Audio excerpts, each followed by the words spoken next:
last day of my trip, I was finally off to Dokdo.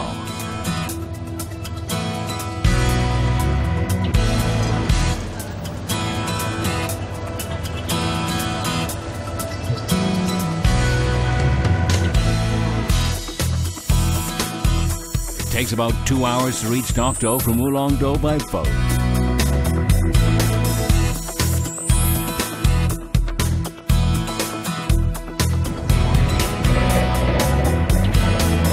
Because it's impossible to visit Dokdo without passing Ulleung, tourists headed to Dokdo always stop by Ulleung. On rainy days when the waves are too high, the ships carrying tourists merely circle Dokdo and return to Ulleung. I hoped I'd be lucky. It is not possible yet to see the disputed territory of Dokdo, but we shall see it soon, and when we see it, I will notify you. Gradually, Ulleung disappeared behind the horizon. Finally, I saw Dokdo guarding the East Sea.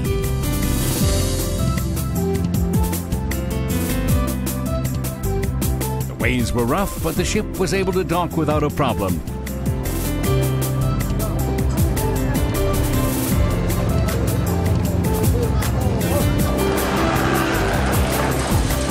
Hours after leaving Ulleung, I took my first steps onto Dokdo and was overwhelmed. Dokdo is all the more mysterious and alluring because it's located far from the mainland. I bet everyone here felt the way I did. We were all just very excited to finally be on Dokdo.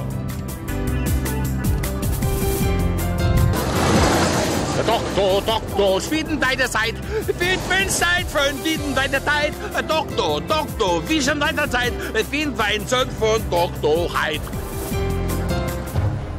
I couldn't help capturing this moment with my camera.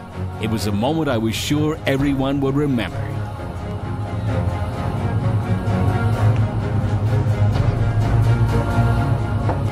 It has become clear to me that this area is indeed the sovereign territory of Korea. All the seagulls that I met here spoke to me in Korean, and each of these seagulls had a Korean name. Dokdo was formed 4.6 million years ago. It comprises two islets, Dongdo, or Eastern Islet, and Sodo, or Western Islet, and numerous rocks.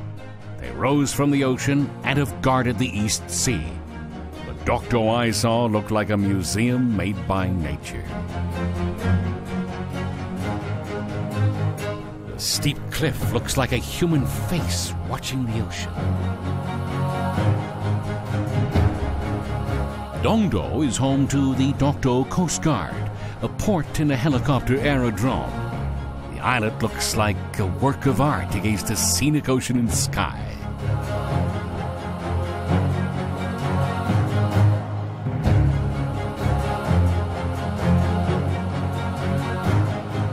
Many of the Korean tourists I met were especially fond of Dongdo.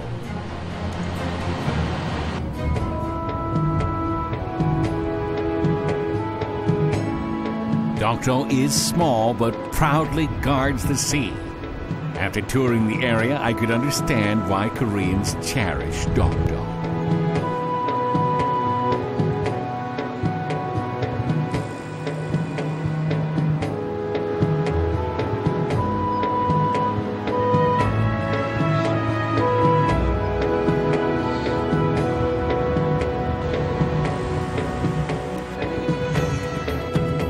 Dongdo, Sodo looks like a typical ancient island with its mysterious landscape.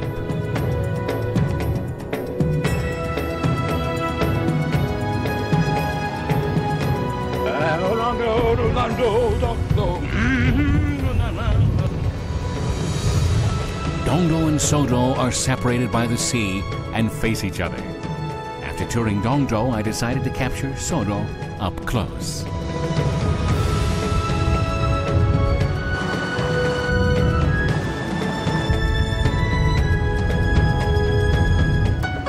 To the lighthouse, to the lighthouse.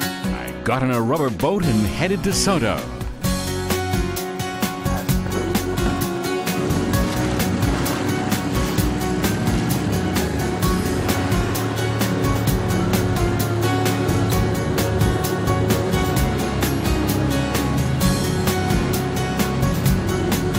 I was mesmerized by uniquely shaped rocks and migrant birds, longtime friends of Dokdo. The scenery surpassed my imagination.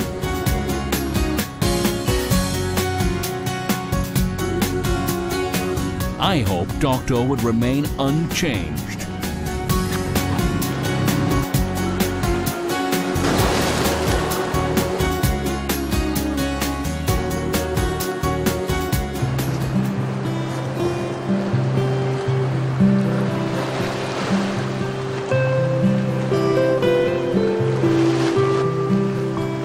It was time to wrap up my trip to the remote East Sea Islands.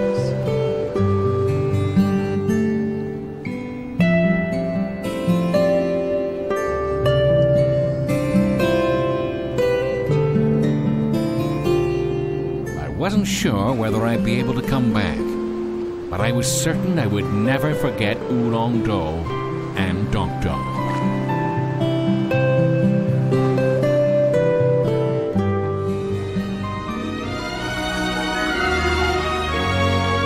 If anyone asks me about Ulleung and Dokdo, I'll say that they're worth the long trip over.